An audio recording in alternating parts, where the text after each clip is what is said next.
Porque se você quer que agora eu comece a falar de Jesus, eu vou começar a falar de Jesus agora. Que é o tema da palestra, né? É o tema.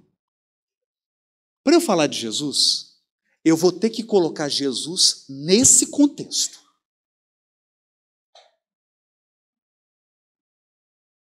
No contexto de um espaço infinitamente habitado, no contexto de uma eternidade e no contexto da evolução. Então eu te digo, você acha, eu vou perguntar aqui, você acha realmente que eu estou falando de aspecto religioso apenas?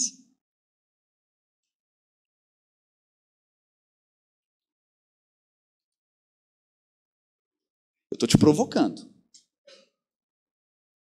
Porque a pessoa fala assim, ele vai falar de Jesus. Jesus, né? É o aspecto religioso do Espiritismo. Como é que é? Como é que é? Então vem cá. Dá uma pausa. Pensa numa grande corporação.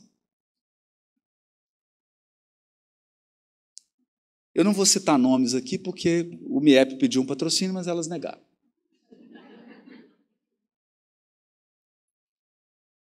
Você acha que uma corporação não. Você acha que um restaurante com 3 mesas que serve 10 refeições por dia, você acha que se ninguém for lá trabalhar, a refeição vai aparecer na mesa? Agora, digamos que você coloque 2 funcionários para trabalhar. Se não tiver alguém coordenando, dirigindo, dando ordem, quem aqui acha que vai funcionar? Graças a Deus. Não, porque às vezes sempre tem alguém mais crédulo, né? Não vai funcionar. Então você imagina uma corporação que tem 30 mil funcionários. 30 mil. Eu vou te dar um exemplo aqui de Minas Gerais. Eu vou te dar o exemplo do Tribunal de Justiça, que é onde eu trabalho. Mais de 1.400 juízes na ativa, fora os aposentados. Mais de 15 mil servidores. Você acha que precisa ter um coordenador geral? Precisa. Sabe quantos tem? 4. Um presidente e 3 vices.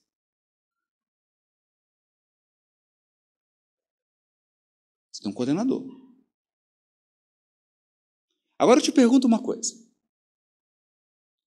Eu quero que você volte a 4,5, aproximadamente 4,5 bilhões de anos atrás, quando o planeta Terra estava se formando. Você acha que precisava ter um coordenador?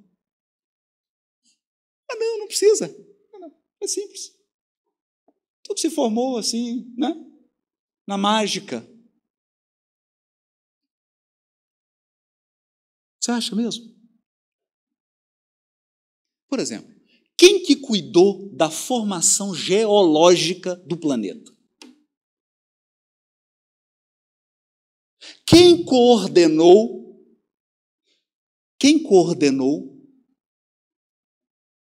os aspectos minerais do planeta? A flora, as espécies vegetais. Quem que projetou? Quem projetou? As espécies animais.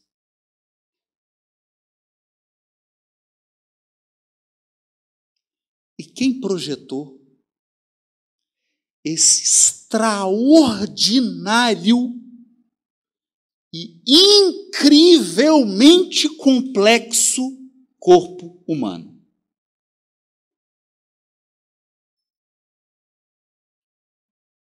Você acha que teve um coordenador?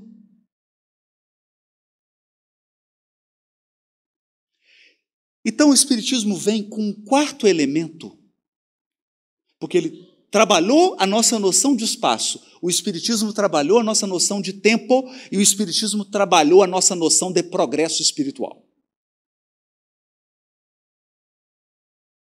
Então, com o Espiritismo, não tem quem indica. Porque antes a gente falava assim, puxa vida, né? Eu vou pedir para o santo tal, porque aí você consegue uma vaga para mim lá no céu. Está tão difícil, né? Isso já é tão arraigado na mentalidade do ser humano que, por exemplo, Salomé, mãe de João Evangelista e Tiago Maior, a primeira coisa que ela pediu para Jesus foi isso. Foi o primeiro caso assim, de tráfico de influência no cristianismo. Não é? Porque ela não se nem franziu, não, já chegou pedindo um espaçozinho para os 2 filhos. E mãe nem pediu para ela, isso aqui é bonito, né? Mãe é danada, né? Nem pediu para ela, já pediu para os filhos espaço. Então, aqui com o conceito de evolução, não. Mas há um quarto elemento aqui, que é o conceito de, na evolução, existem seres que coordenam o processo evolutivo. Esses seres são responsáveis pela execução da vontade de Deus. Eles são os porta-vozes da divindade. E acredite em mim, todas as religiões do planeta conceberam esses seres. Eu poderia falar para você aqui, por exemplo, dos devas da tradição hindu. Os devas, seres divinos da criação. Ou eu poderia falar, por exemplo, na concepção judaica, dos Elohims, dos arcanjos. O arcanjo é o CEO dos anjos, entendeu? Um negócio assim. Porque tem anjo estagiário, anjo com 1 ano de experiência, 2, não é? E tem o arcanjo, é top. Todas as tradições tratam desses seres. Inteligências divinas que representam a divindade. Até Platão, na Grécia, formulou o conceito de um CEO do planeta. CEO do planeta. E ele deu o nome desse CEO. CEO, gente, CEO é um chefão. Pensa num chefe. Pensa mais. E ele chamou esse coordenador do planeta de demiurgo.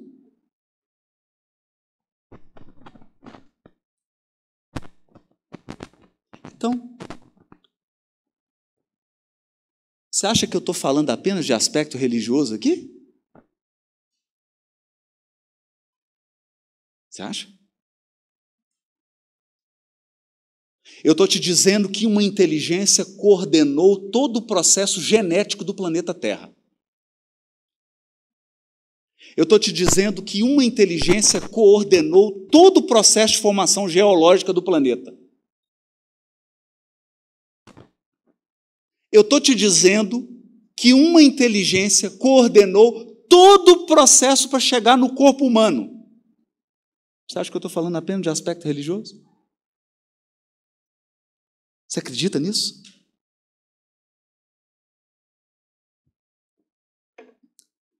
Então e aqui complica. Eu já estou vendo que tem algumas pessoas que já estão querendo deixar de ser espírita e sair agora. Porque antes era mais fácil. Por que era mais fácil? Porque antes era assim, não, peraí, vamos organizar as coisas. Religião é igreja. Ora, eu sou químico, então eu estou no laboratório, isso aqui é ciência.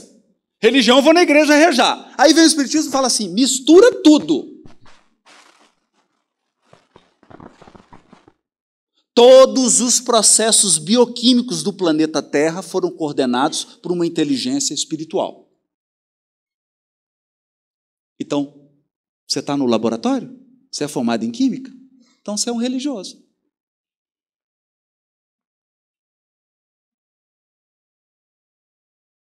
Ah, por que não?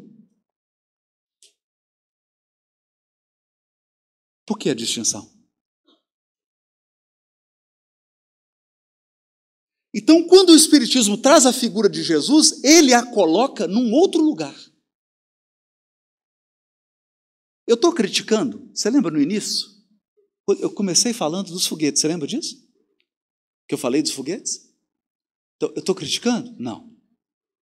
Não estou criticando. Eu estou falando o seguinte, se você continuar com foguetes muito pesados, sua cápsula não vai sair da atmosfera. Então, qual era a concepção religiosa? Sabe qual é a concepção religiosa? Paulo fala disso.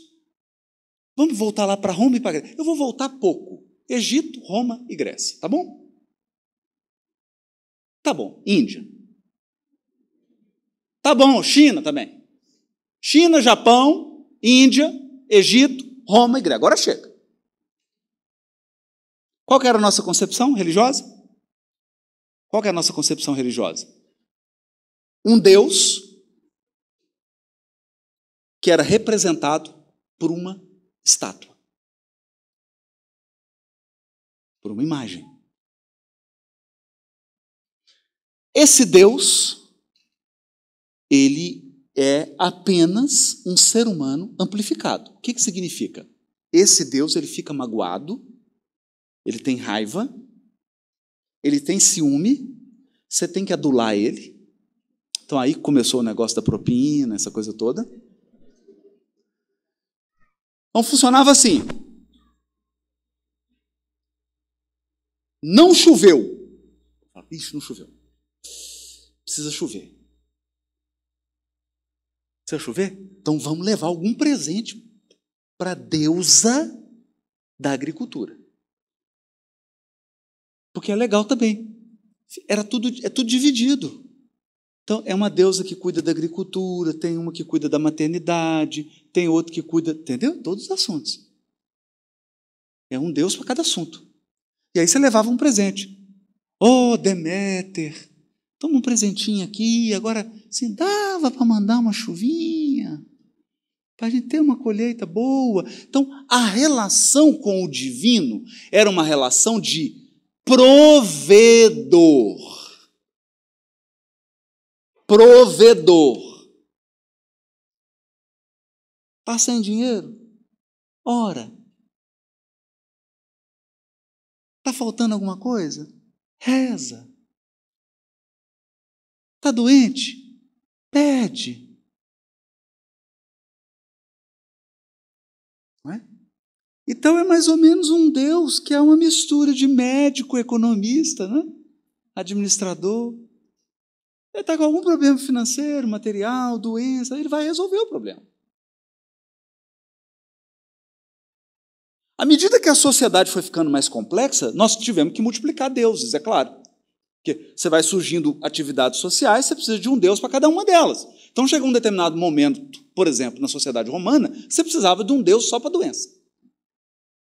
Esculápio. Não é esculacho, não, esculápio. Então, deu aquela... Ai, nossa, com a dor aqui. Com a dor aqui. Deixa eu levar um presentinho para Esculápio. Chegava lá, Esculápio. Né? Dava uma adulada, deixava um presentinho. E o Esculápio ia prover saúde. Então, a nossa experiência religiosa era uma experiência que se limitava a adoração e petitório. Adoração e petitório. Então o sujeito chegava, cantava a música para Esculápio. Oh, Esculápio, grande Deus. Aí fazia aquela, né? E depois tirava a listinha. Olha, estou com uma verruga aqui. Esse dente aqui está um desgaste. Como é que isso aqui? Fazia uma lista para Esculápio. Deixava lá. Bom, onde que eu quero chegar com isso? Eu não estou criticando. Você lembra o que eu falei aqui no início? Tem muita gente, quando eu falo Jesus, ele pensa nisso.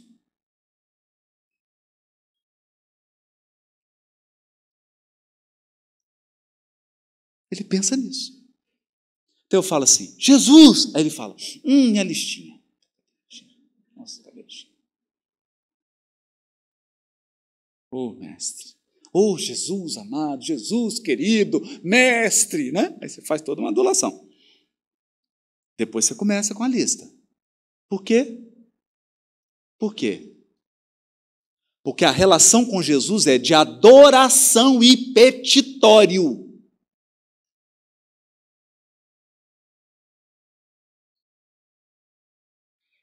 O que aconteceu?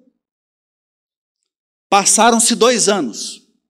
E o que nós fizemos de Jesus? O que nós fizemos de Jesus? Uma imagem, não é? Então, como é que é a imagem?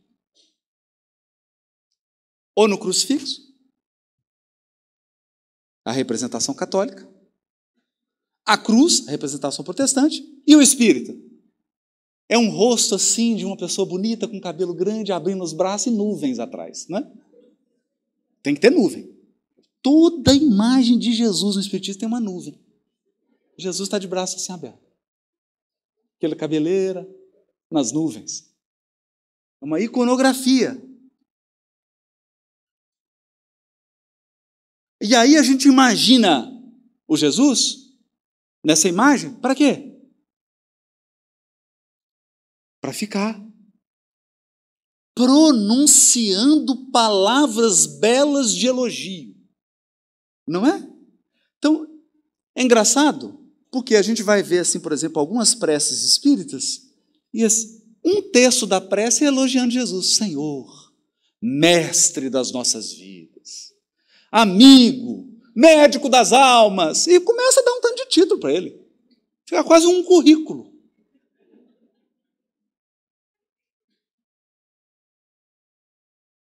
Né? Em grego, isso chama de epítetos. São títulos honoríficos.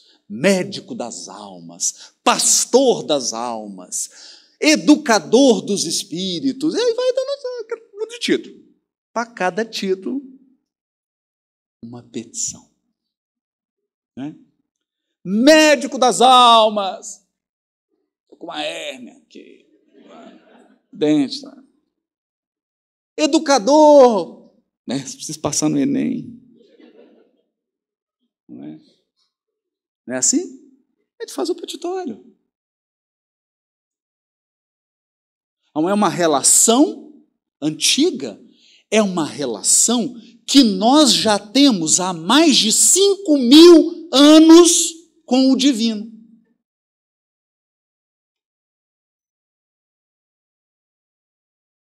Mais de 5.000 anos.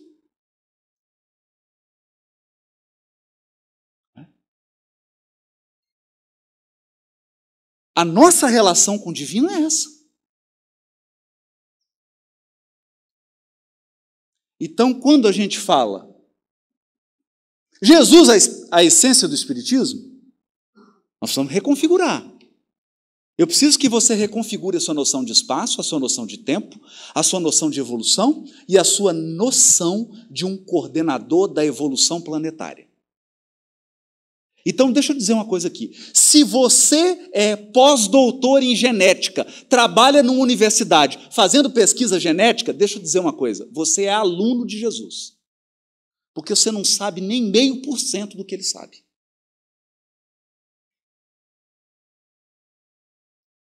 Você é um bebê.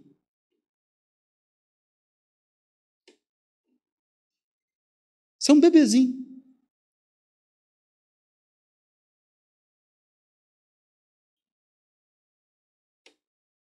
Qualquer área. Em qualquer área que você imaginar. Por quê? Porque esse espírito está muito mas muito à frente na evolução.